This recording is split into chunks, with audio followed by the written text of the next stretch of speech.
یا رسول اللہ صلی اللہ تعالی علیہ وسلم سالوں بیت گئے ہیں سجدے کرتے ہوئے، حضور سالوں بیت گئے ہیں تسبیح پڑھتے ہوئے، سالوں بیت گئے کہتے ہوئے کہ سبحان اللہ وہ پاک ہے، ہمیں سالوں بیت گئے یہ کہتے ہوئے کہ اللہ اکبر وہی سب سے بڑا ہے، سالوں بیت گئے کہتے ہوئے کہ الحمدللہ ساری تعریفیں اللہ کے لیے، سالوں بیت گئے اس کی تسبیح کرتے، تحلیل کرتے، تکبیر کہتے۔ حضور اب نہ ہمارا اپنے رب سے ملنے کو جی چاہتا ہے، کبھی اے حقیقت منتظر نظر آنا لباس مجاز میں، لاکھوں سجدے تڑپ رہے ہیں میری جبین نیاز میں، اور اقبال کہنے لگے کہ تیرے عشق کی انتہا چاہتا ہوں، تو میری سادگی دیکھ کیا چاہتا ہوں، میرا ذرا سا تو دل ہے مگر شوق اتنا، میں وہی لن ترانی سنا چاہتا ہوں۔ میرا بھی دل کرتا ہے کہ اللہ میں تجھے کہوں میں تجھے دیکھنا چاہتا ہوں، جس طرح حضرت موسیٰ کلیم علیہ السلام نے کہا تھا، اور تو مجھے کہے کہ لن ترانی تو نہیں دیکھ سکتا، ذرا سا تو دل ہے مگر شوق اتنا، میں بھی وہی لن ترانی سنا چاہتا ہوں۔ پھر کہنے لگے بھری بزم میں راز کی بات کہہ دی، بڑا بے ادب ہوں سزا چاہتا ہوں۔ دیکھو سب لوگوں کے بیچ ہی میں نے یہ کہہ دیا۔ میرے عزیز صحابہ نا شوق میں، کتنے سارے لوگ ہیں آپ، کتنی ماشاءاللہ بڑی تعداد میں آپ آئے، ہم بھی کبھی اس شوق میں گئے ہیں کہ ہمارے رب کو دیکھنے کو دل چاہتا ہے، ہمارا جی چاہے وہ کبھی ہمیں ملے، ہم کبھی اس کی زیارت کریں، اس کی بارگاہ کرم میں ہم حاضر ہوں۔ صحابہ نے عرض کیا یا رسول اللہ صلی اللہ تعالی وسلم ہمارا رب کہاں ہے؟ ہمارا نا اپنے رب کو دیکھنے کو جی چاہتا ہے۔ جب صحابہ نے یہ عرض کیا تو اللہ نے قرآن مجید نازل کیا، فرمایا وَإِذَا سَأَلَكَ عِبَادِي أَنِّي فَإِنِّي قَرِيبٌ، محبوب جب میرے بندے آپ کی بارگاہ میں آ کے میرے بارے میں پوچھے نا تو ان سے کہہ دینا میں ان کے قریب ہی ہوں، قریب ہی ہوں۔ دلیل کیا ہے؟ اذا دان، یہ جب بھی مجھ سے دعا مانگیں گے میں ان کی دعاؤں کو قبول فرماؤں گا، میں ان کے قریب ہوں، میں ان کے قریب ہوں، یہ جب بھی دعا مانگیں گے نا میں قبول کروں گا، میں ان کے قریب ہوں۔ اللہ تبارک و تعالیٰ کے بندے اللہ سے محبت کرتے، رب کی بارگاہ میں جھکتے، اس کو اپنے دکھ سناتے، اس کے پیارے محبوب صلی اللہ تعالیٰ علیہ وسلم کا وسیلہ لے کے اس کے حضور حاضر ہو جاتے، پیشانیاں سجدوں سے روشن ہوتی۔ ہم نا ہر چیز کے لیے وقت نکالتے ہیں، ہر چیز کے لیے، لیکن عبادت کے لیے وقت نہیں نکالتے۔ ہر شے آباد ہے، ہر شے، ہماری فیس بک بھی آباد ہے، واٹس ایپ بھی آباد ہے، ہمارے ٹویٹر بھی آباد ہیں، ہماری ہر چیز آباد ہے، سب سے کم آباد ہمارا مصلی رہ گیا ہے، سب سے کم۔ وہ لوگ اب ڈھونڈنے سے ملتے ہیں جن کی بغل میں مصلی ہوتا تھا۔ میرے بھائی آپ کتنا کو دنیا کے پیچھے بھاگو گے تھکا دے گی، کتنا دولت کے پیچھے بھاگو گے تھکا دے گی۔ آپ جب اپنی زندگی میں جمع تفریق کرو گے نا تو مرتے وقت احساس ہوگا کہ سارا کچھ تو لوگوں کے لیے کیا، اپنے لیے تو کر ہی کچھ نہیں سکے۔ اور ہم عبادت کے معاملے میں بہانے بازی بھی کرتے ہیں، ہم کہتے ہیں اوہو رزق کمانا بھی تو عبادت ہی ہے نا، میں حلال روزی کے لیے جا رہا ہوں یہ بھی تو عبادت ہے نا۔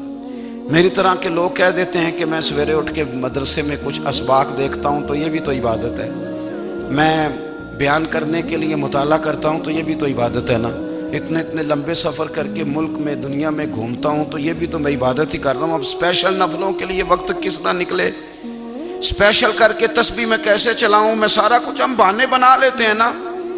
میرا سوال یہ ہے کہ یہ ساری باتیں صحابہ کو، نبی کریم کو، دیگر لوگوں کو بھی تو پتہ تھی نا، لیکن آپ غور تو کریں 23 سال حضور کو وقت ملا، مختصر وقت ظاہراً تبلیغ کرنے کے لیے، پوری دنیا میں دین بھی پھیلانا ہے۔ گھر میں 11 ازواج ہیں، 4 بیٹیاں ہیں، ان کی اولادیں، سارے کام کاج بھی دیکھنے ہیں، لیکن سیدہ طیبہ طاہرہ حضرت عائشہ صدیقہ رضی اللہ تعالیٰ عنہ فرماتی ہیں سارا دن تبلیغ کرتے، ہر غلام کے دکھ سنتے، گھر میں آتے تو اپنے گھر والوں کا خیال کرتے، کام میں ہمارا ہاتھ بٹاتے۔ قربان جاؤں، کہتی ہیں زمانہ سارا سو جاتا لیکن آمنہ کے لال مصلی بچھا لیتے۔ دنیا سو گئی، ساری سب سو گئے، جو خدام تھے، وہ جو غلام تھے، وہ سو گئے۔ صحیح مسلم نے لفظ ملیں گے، سیدہ پاک فرماتی ہیں او میرے نبی کے غلاموں، میں نے یہ رنگ بھی دیکھا ہے کہ حضور نے اتنا کھڑے رہے، اتنا قیام کیا، اتنا قیام کیا کہ مقدس پیروں میں ورم آ گئے، سوج گئے پیر، اتنے بڑے۔ دل پہ ہاتھ رکھ کے نہیں بتا سکتا کہ میرے کبھی نماز میں پیر سوج گئے، کوئی نہیں بتا سکتا۔ بچوں کی روٹی کماتے تھک گئے، بات الگ ہے، ہم سیر کرنے گئے تو تھک گئے، بات الگ ہے، لیکن عبادت میں یہ بھی تو مسلم شریف ہے نا، یہ بھی تو دین ہے نا، یہ بھی تو حضور کی سنت ہے، یہ بھی تو وہ چیز ہے جو کریم کی آنکھوں کی ٹھنڈک ہے۔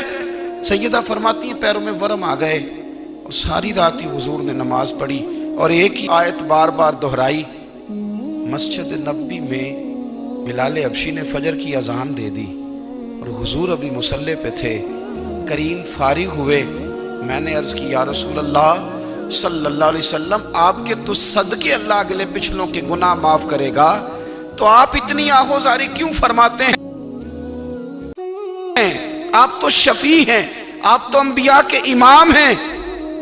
تو حضور نے فرمایا عائشہ تم نے گنوایا ہے نا میرے اللہ کی مجھ پر کتنی رحمت ہے، افلا اکون عبدا شکورا، فرمایا اگر اس نے اتنی نعمتیں دی ہیں تو کیا میں اس کا شکر گزار بندہ نہ بنوں؟ میں شکر گزار بندہ نہ بنوں اس کا؟ پھر اگر اتنی نعمتیں اس نے دی ہیں، مجھے اتنا نوازا ہے، تو پھر میں اس کے سامنے سجدے نہ کروں؟ او میرے بھائی، بڑے قابل فخر لوگ ہیں ہم کہ ہم نبی پاک کے غلام ہیں، ہم قابل فخر ہیں کہ نبی کریم کے غلام ہیں۔ کیا کبھی اس غلامی کے شکرانے میں بھی 2 نفل پڑھے ہیں؟ یا اللہ تیرا شکر ہے تو نے ہمیں حضور کا غلام بنایا ہے۔ یاد رکھیں کہ اپنی روحانی زندگی کو آباد کریں، استغفار پڑھیں، تسبیحات کریں۔ حضرت عبداللہ ابن عمر رضی اللہ تعالیٰ عنہ حضرت عمر کے صاحبزادے، مکہ مکرمہ میں ان کی قبر ہے۔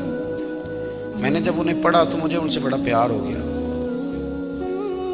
لیکن آپ کو پتہ ہے وہاں جا کے کسی شخص کا مزار تلاش کرنا یا پوچھنا ایک مشکل کام ہوتا ہے۔ تو ایک دفعہ میں مکہ شریف میں حاضر تھا، تو ایک گاڑی والا ڈرائیور مجھے کہنے لگا کہ مولانا میں آپ کو جانتا ہوں، مجھے آپ سے محبت ہے، ایک بات بتاؤں آپ کو؟ میں نے کہا بتاؤ۔ کہنے لگے حضرت عبداللہ ابن عمر کی قبر دیکھنی ہے۔ میں نے کہا یہ تو نہیں کہہ رہا، یہ کسی نے بندوبست کرایا ہے، یہ اللہ نے تیرے دل میں بات ڈالی ہے، یہ ہو گیا تو لے چل مجھے۔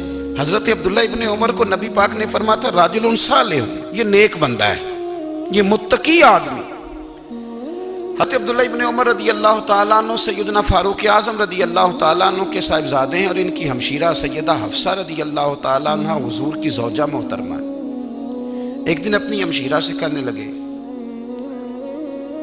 کہ نبی کریم صلی اللہ تعالیٰ علیہ وسلم گھر میں آئے نا، اور اگر حضور غم امت میں پریشان نہ ہوں، طبیعت کو حشاش بشاش دیکھو، تو ذرا پوچھنا تو صحیح حضور کا میرے بارے میں کیا خیال ہے، پوچھنا تو صحیح کہ کریم کی بارگاہ میں میرا کیا مقام ہے، میرے بارے میں حضور کیا فرماتے ہیں۔ اب بہن کو کام بتائے، اور بتائے بھی بھائی، اور پھر بہن وہ کام نہ کرے، یہ تاریخ میں ہوتا نہیں۔ حضرت عمر فاروق رضی اللہ تعالیٰ عنہ کی صاحبزادی ام المومنین رضی اللہ تعالیٰ عنہ فرماتی ہیں کہ میں تو بس منتظر تھی، انہوں نے تو کہا تھا نا کہ اگر تم حشاش بشاش دیکھو تو بات کرنا، لیکن حضور تشریف لائے، میری باری تھی، میرے گھر تشریف لائے، کھانا پیش کیا تو فوراً میں نے عرض کی حضور ایک بات پوچھنی تھی۔ حضور نے فرمایا پوچھئے۔ میں نے عرض کی حضور میرے بھائی عبداللہ ابن عمر کے بارے میں آپ کا کیا خیال ہے؟ نوجوانوں میری بات پہ غور کرنا، میرے بھائی کے بارے میں آپ کا کیا خیال ہے؟ تو نبی کریم صلی اللہ تعالیٰ علیہ وآلہ وسلم نے میری طرف دیکھا، اور پھر حضور زیر لب تھوڑا مسکرائے، اور بریلی کے امام کہتے ہیں کہ حضور مسکرا دیتے تھے نا تو جو بڑا دکھی ہوتا تھا وہ بھی ہنس پڑتا تھا۔ اب سوال پیدا ہوتا تھا کہ پھر تو اس مسکراہٹ کے لیے انتظار کرنا پڑتا ہوگا کئی کئی مہینے کہ حضور مسکرائیں تو رونے والے ہنسیں، تو اعلیٰ حضرت فرماتے ہیں نہیں، انتظار نہیں کرنا پڑتا، یہ مسکراتے رہنا تو حضور کی عادت ہے۔ جس کی تسکین سے روتے ہوئے ہنس پڑے، اس تبسم کی عادت پہ لاکھوں سلام۔ یعنی یہ تو عادت ہے حضور کی مسکراتے رہنا، اس کے لیے انتظار نہیں کرنا پڑتا۔ بھائیو آپ خیال رکھیں گے، غور کریں گے، حضرت عبداللہ ابن عمر رضی اللہ تعالیٰ عنہ کے بارے میں پوچھا تو سیدہ فرماتی ہیں کہ نبی کریم صلی اللہ تعالیٰ علیہ وسلم نہ زیر لب مسکرائے اور فرمایا حفصہ تیرا بھائی ہے تو اچھا، لیکن میں نے سنا ہے کہ عشاء کی نماز پڑھتا ہے تو فجر تک سویا ہی رہتا ہے۔ او نوجوانوں، 10 بجے تک سونے کی بات نہیں ہوئی، 9 بجے تک سونے کی بات نہیں ہوئی، 11 بجے اٹھنے کی بات نہیں۔ حضور فرمانے لگے میں نے سنا ہے کہ عشاء کی نماز پڑھ کے سو جاتا ہے اور فجر تک سویا ہی رہتا ہے، اسے چاہیے کہ تہجد کے وقت اٹھا کرے، اللہ کی بارگاہ میں حاضر ہوا کرے، آہوزاری کرے، سجدے کرے، عبادت کرے۔ اٹھتا ہے اور فجر میں جا کے اٹھتا ہے۔ حضرت جناب حفصہ رضی اللہ تعالیٰ عنہ کہتی ہے میں نے جناب عبداللہ ابن عمر کو پیغام دیا اور میں نے کہا میرے جوان بھائی سن، نبی پاک نے فرمایا ہے تو اچھا پر تہجد میں نہیں اٹھتا، نفل نہیں پڑھتا۔ او میری ملت کے جوانوں، مزہ نہیں آ جاتا جب ساری دنیا سوئی ہو، ساری دنیا، اور بستر بھی گرم ہو اور نیند بھی پورا غلبہ کر رہی ہو، اور اچانک گھنٹی بجے دماغ میں، آنکھ کھلے، گھڑی پہ نظر پڑے، 3:30 4 بجے کا پیغام گھڑی بتائے، اور کوئی چڑھتی جوانی والا اٹھ کے وضو کرے، اور جب وہ مصلی کھول کے بچھائے تو مدینے والے محبوب کہتے ہیں کہ ہر نماز پہ رب ثواب دیتا ہے، اور جو اٹھ کے تہجد کی نماز پڑھے اسے دیکھ کے تو رب مسکراتا ہے، جو اس کی شان کے لائق ہے، جو اس کی شان کے لائق، وہ مسکراتا ہے، خوش ہوتا ہے کہ میرا بندہ تہجد میں اٹھ گیا، وہ مسکراتا ہے۔ کاش ہماری صبحیں کبھی اپنے مالک کے نام ہو جائیں، کاش کے صبحیں۔ حضرت ابو الحسن رحمۃ اللہ تعالیٰ علیہ حضرت معاذ ابن جبل رضی اللہ تعالیٰ عنہ کے پاس بیٹھا کرتے تھے، فرماتے ہیں ان سے جو پیار بڑھا تو پھر میرا مصلی سے بھی بڑھ گیا۔ تابعی ہیں، فرماتے ہیں صحابی رسول سے محبت ہوئی تو ذکر سے بھی ہو گئی، پھر درود شریف سے بھی ہو گئی، محبت ان سے بڑھی تو پھر اللہ نے مسجد کا پیار بھی بڑھا دیا۔ آپ فرماتے ہیں کہ میری ہر وقت طبیعت چاہتی تھی کہ بس اللہ اللہ کروں، بس اللہ اللہ کروں، بس نہ میں ذرا تھوڑی جان چھڑاؤں لوگوں سے، کوئی 10 منٹ ملے تو میں کوئی 4 نفل پڑھ لوں، میں تھوڑا سا نہ بچوں لوگوں سے، اور مجھے تسبیح ملے تو میں نہ کچھ 400-500 دفعہ استغفار پڑھوں، سبحان اللہ، الحمدللہ، اللہ اکبر، لا حول ولا قوت الا باللہ، میں نہ تسبیحات پڑھوں۔ فرماتے ہیں کہ بچے تھے گھر میں 6-7، غربت تھی، کام ملتا کوئی نہیں تھا، اور میں کام چور نہیں تھا، کام ڈھونڈتا تھا، پر اللہ کی قدرت کے کام نہیں ملتا تھا۔ فرماتے ہیں کہ میں نے ایک دن اپنی اہلیہ سے کہا کہ آج میں پھر جاتا ہوں کام ڈھونڈنے، تو میری بیوی بڑی فرما بردار تھی، پر اس دن نہ غربت کے ہاتھوں تنگ آ کے کہنے لگی آج نانا کوئی تو چیز لے کے آیا تو مجھ سے بچوں کی بھوک نہیں دیکھی جاتی، سب روگاں دا روگ محمد جس دا نام غریبی، کنڈ بلا کے لنگ جاندے نی دوست یار قریبی، آج نہ کچھ لے کے آیا تو میں بچے لے کے میکے چلی جاؤں گی۔ شیخ فرماتے ہیں کہ میں بڑا پریشان گھر سے نکلا، پر میں نے صبح سے لے کے زور تک کام ڈھونڈا، کام ملا کوئی نہیں، تو میرے دل میں خیال آیا چلو کام نہیں ملتا تو اللہ اللہ تو کرے نا، چلو بندوں کی مزدوری نہیں ملتی تو رب کریم کی عبادت ہی کرتے ہیں۔ فرماتے ہیں کہ میں نے نا فرات کے پانی سے وضو کیا، نہر کے، شدید دھوپ تھی، ساتھ ریت تھی اور ریت تپ رہی تھی، میں نے اپنا رومال وہیں مصلی کے طور پر بچھا لیا، اور فرماتے ہیں کہ زور سے لے کر عصر تک نماز پڑھی، دھوپ بھی پورے زور پہ، پر میرے سجدے کا ذوق بھی پورے زور پہ۔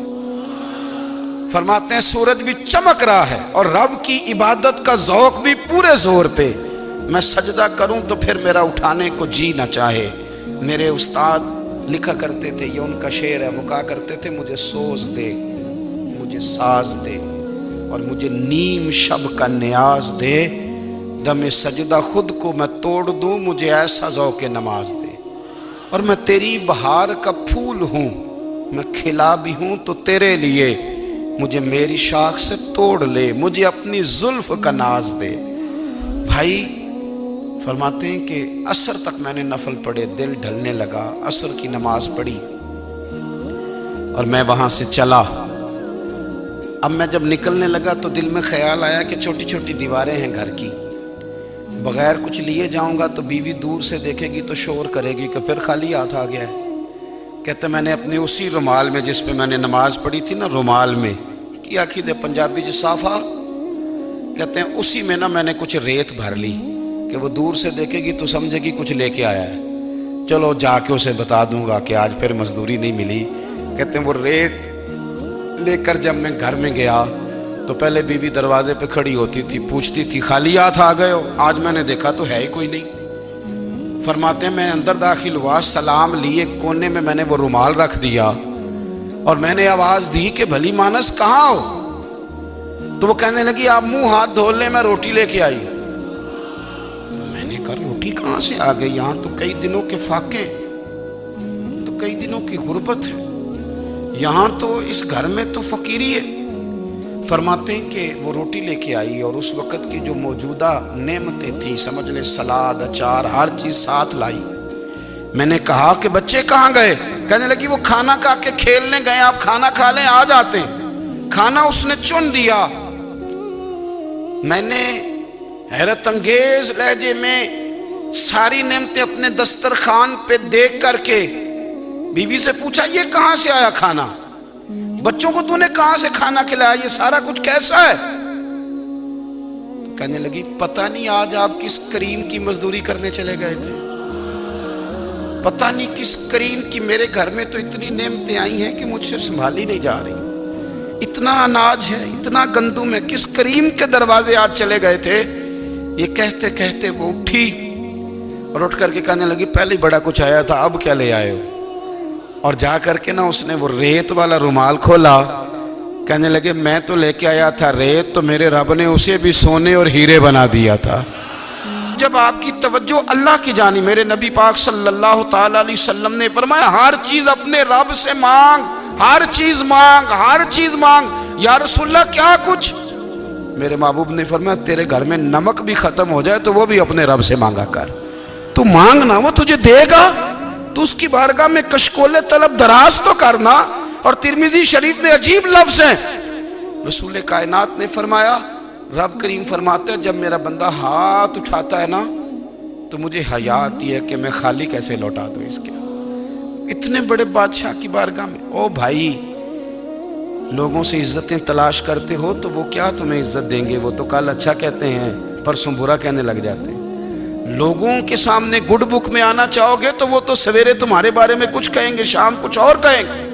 اپنی روحانی زندگی آباد کریں، اپنے مصلح کو وقت دیں، اور دنیا سے چھپ کر اس موبائل کو بند کر کے اور اپنے آپ سے بھی چھپ کے اور تنہا ہو کے چھپا کے سارا کچھ اپنے آنسو اپنے رب کی بارگاہ میں پیش کریں، اس کے حضور حاضری دیں۔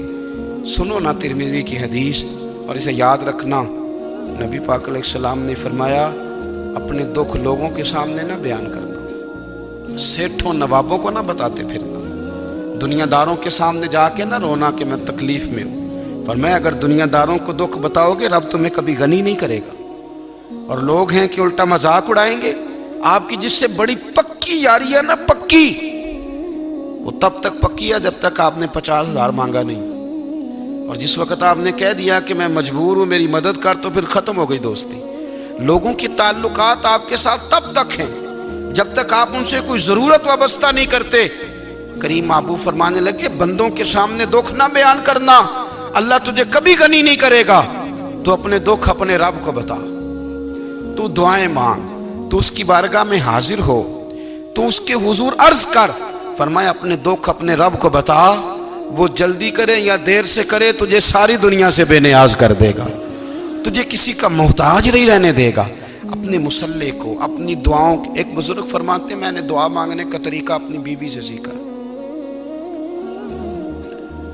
دعا مانگنے کا طریقہ اپنی، سیکھنے والے تو اپنے بچوں سے بھی سیکھ لیتے ہیں، سیکھنے والے تو ہر ایک سے سیکھتے ہیں. وہ کہتے ہیں میں نے دعا مانگنے کا سلیقہ اپنی بیوی سے سیکھا ہے.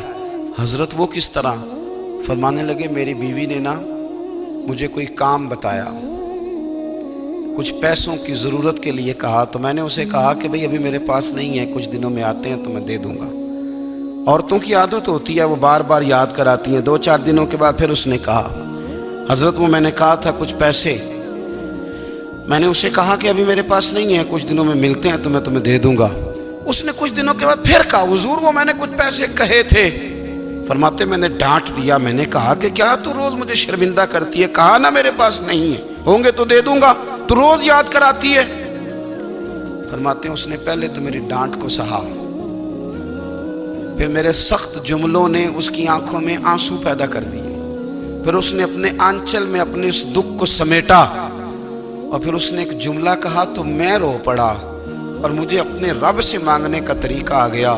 مجھے کہنے لگی حضرت جی آپ نے ڈانٹ دیا، میں نے سہ لیا، پر آپ ہی میرے شوہر ہیں، بتائیں نا آپ سے نہ کہوں تو میں کس سے جا کے کہوں. فرماتے ہیں میں رو پڑا، اور میں کھل کے رویا، اور میں تڑپ کے رویا، اور پھر میری سسکیاں بند گئیں. تو مجھے کہنے لگی آپ کو کیا ہوا؟ میں نے کہا مجھے بھی دعا مانگنی آ گئی ہے. جب میں اسے کہوں گا نا اللہ تو ہی میرا رب ہے، میں تجھ سے نہ کہوں تو میں کس سے جا کے کہوں؟ میں کیوں کسی بندے سے سوال کروں؟ میں کیوں کسی دنیا دار سے کہوں؟ میں تیرے بندوں کا، نیک بندوں کا وسیلہ لے کے، تیرے محبوب کی غلامی لے کے تیری بارگاہ میں آیا، تجھ سے نہ مانگوں تو کس سے مانگوں؟ سمجھ آ گئی ہے. جب میں اس رنگ میں مانگوں گا تو پھر رب میرے اوپر بڑا ہی فضل فرمائے گا، وہ میرے اوپر بڑی رحمت کرے گا، وہ میرے لیے آسانیاں کرے. عزیز دوستو ہم اس طرح کرنے لگ گئے ہیں کہ ہم نے نا اپنے تعلقات پر اعتماد کرنا شروع کر دیا ہے. میرے تعلقات بہت ہیں. ہم نے اپنی دولت پر اعتماد کرنا شروع کر دیا ہے، میرے پاس دولت بہت ہے. ہم نے اپنے علم پر، اپنی شہرت پر اعتماد کرنا شروع کر دیا ہے کہ میرے پاس فلاں چیز بہت ہے.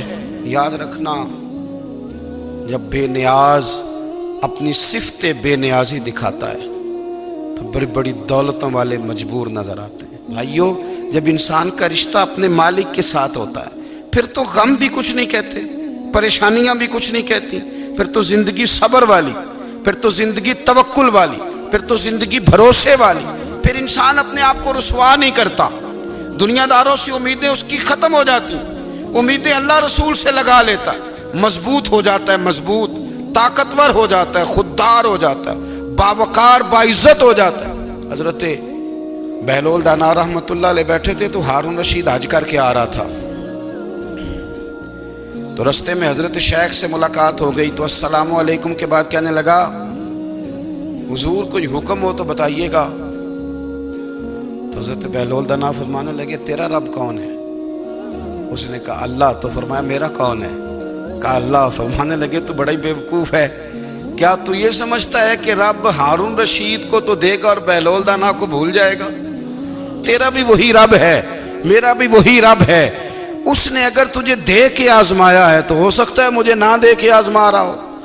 جب اس کی حکمت کے تقاضے ہوں گے تو عطا کرے گا اور دے گا. تو جا اپنا کام کر. بھائی اپنی روحانی زندگی، اپنی عبادات، اپنے وظائف، اپنے روزمرہ کے معاملات، اپنی دعائیں، اپنا استغفار. دیکھو کوئی مشکل کام تو نہیں، 2 رکوع ہیں سورہ واقعہ کی، اگر رات کو پڑھ لی جائے تو. میں کس طرح یہ بات بیان کروں کہ تعویذ بانٹنا آسان ہے اور وظیفہ بتانا مشکل ہے. سارا دن تعویذ بانٹیں تو لوگ لینے کو تیار ہیں، اور اگر آپ وظیفہ بتائیں تو کہتے ہیں تو مشکل کام ہے. او خدا کے بندے، اگر آپ کا تعلق قرآن پاک کے ساتھ مضبوط ہو، قرآن پاک کے ساتھ اگر آپ کا رشتہ ہو، لوگ سفارشیں ڈھونڈتے ہیں نا دنیا میں، کوئی تعلق مل جائے تو میرا کام ہو جائے. دنیا میں اتنا مشکل معاملہ ہے، آخرت میں مجھے بتائیے گا کتنا مشکل معاملہ ہوگا. میرے نبی پاک صلی اللہ تعالیٰ علیہ وسلم نے فرمایا جو لوگ سورہ ملک پڑھا کرتے تھے نا، سورہ ملک، یہ سورت ملک قیامت میں ان کی سفارش کرے گی. اور اس طرح کرے گی کہ کہے گی اے اللہ یہاں اس بندے کو جنت میں داخل کر دے یا مجھے قرآن پاک سے علیحدہ کر دے. تو رب فرمائے گا جا اس کا دامن تھام کے اسے جنت تک پہنچایا. آپ بات کو سمجھیں. جب آپ کے تعلقات اپنے معاملات کے ساتھ مضبوط ہوں گے، یہ نبی کریم نے وعدہ کیا ہے کہ تو سورت واقعہ پڑھ تیرے گھر میں فاقہ نہیں آئے. حضرت عبداللہ ابن مسعود رضی اللہ تعالیٰ عنہ بیمار تھے تو حضرت عثمان غنی رضی اللہ تعالیٰ عنہ تیمارداری کے لیے تشریف لے گئے اور جا کر کے کہا کہ آپ بڑے بیمار ہیں، آپ کی بیٹیاں زیادہ ہیں، میں چاہتا ہوں کہ خزانے میں سے کچھ مدد کروں. تو سیدنا عبداللہ ابن مسعود رضی اللہ تعالیٰ عنہ اٹھ کے بیٹھ گئے اور کہنے لگے امیر المومنین، اللہ آپ کو میری طرف سے میری بیٹیوں کی طرف سے بہتر صلہ دے. میری بیٹیوں کو کسی خزانے کی ضرورت نہیں، میں نے انہیں خزانہ دے دیا ہے. کہا جناب آپ نے کون سا خزانہ دیا ہے، میں آپ کے مالی معاملات کو جانتا ہوں. تو فرمانے لگے امیر المومنین، میرے نبی کریم نے فرمایا ہے جو سورت واقعہ پڑھے اسے کبھی فاقہ نہیں آتا. میں نے بیٹیوں کو یاد کرا دی ہے، یہ خزانہ میں نے انہیں دے دیا ہے. وہ سارے والدین سنیں جو بیٹیوں کے لیے پریشان رہتے ہیں. حضرت عبداللہ ابن مسعود نصیحت کر رہے ہیں، فرمانے لگے میں نے سورت واقعہ یاد بھی کرا دی ہے، پڑھنے کی عادت بھی ڈال دی ہے. حضور نے فرمایا ہے جو سورت واقعہ پڑھے اسے فاقہ نہیں آتا. کہنے لگے چاند تو اپنی جگہ چھوڑ سکتا ہے، سورج گر سکتا ہے، تارے ٹوٹ سکتے ہیں، پر مدینے والے رسول کی بات غلط نہیں ہو سکتی. حضور نے فرمایا فاقہ نہیں آئے گا تو انشاءاللہ کبھی بھی نہیں آئے گا. کرنے کا کام یہ ہے کہ ہم اپنے معاملات، اپنی عبادات، اپنی دعائیں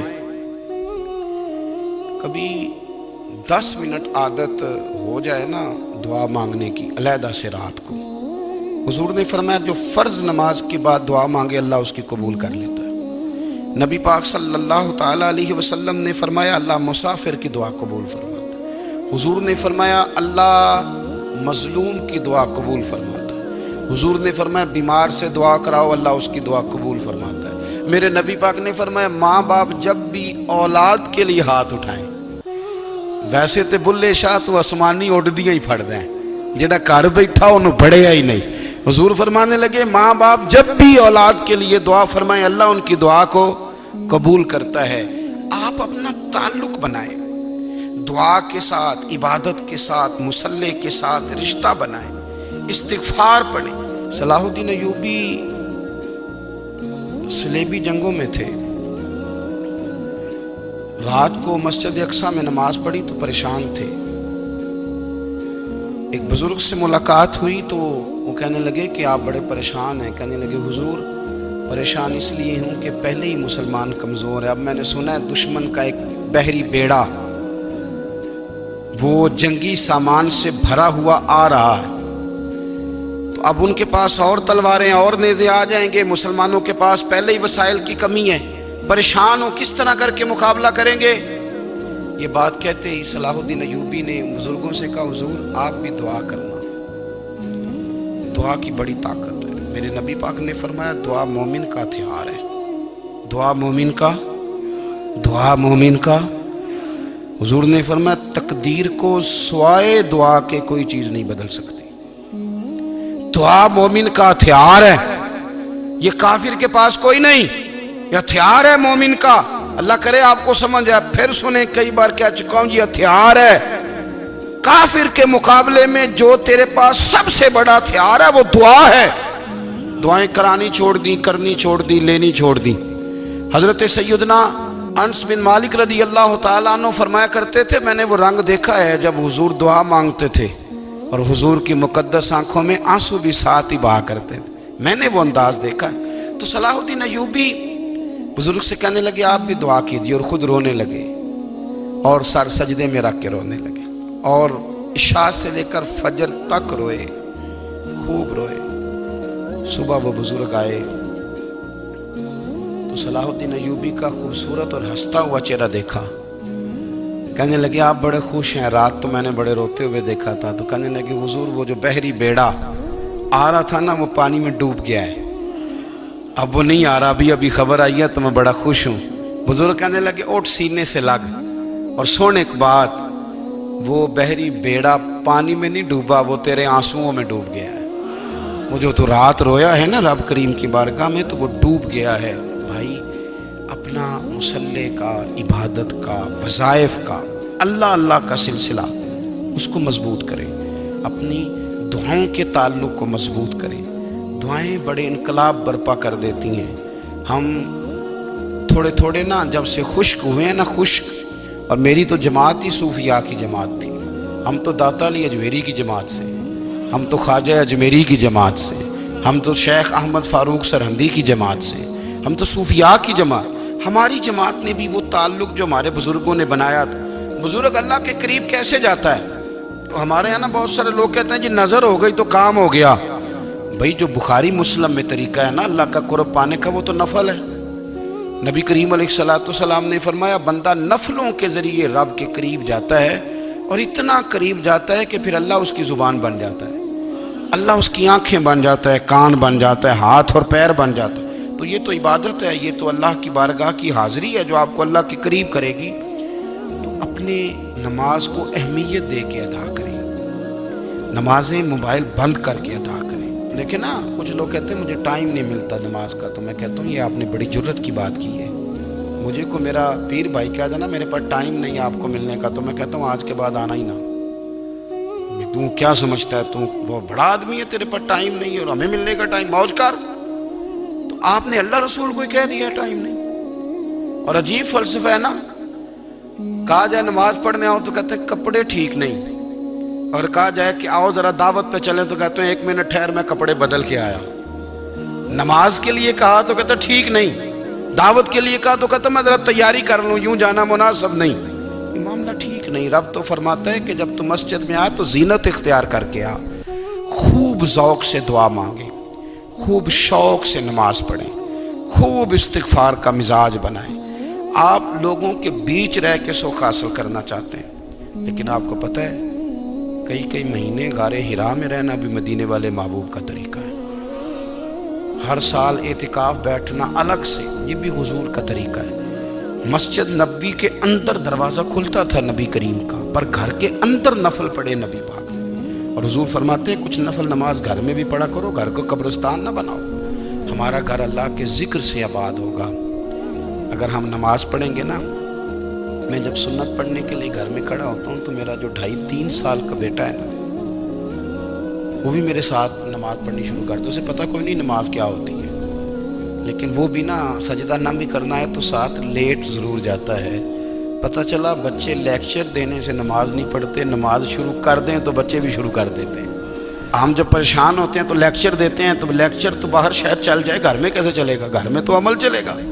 تو میرے عزیز، آج کے اس روحانی اجتماع میں ہمارے دوستوں نے جو محنت کی، ہم نے بار بار اپنی نیت سے پوچھا خدا ہمیں معاف کرے اگر کوئی ذاتی شہرت ہے، کوئی ہمارے ذاتی مفادات ہیں، رب ہمیں ہدایت دے۔ ہماری یہ خواہش تھی کہ روحانی اجتماع ہمیں تھوڑا سا اللہ اور اس کے رسول کے جانب مائل کرے، کچھ ہمارا رشتہ مصلی کے ساتھ مضبوط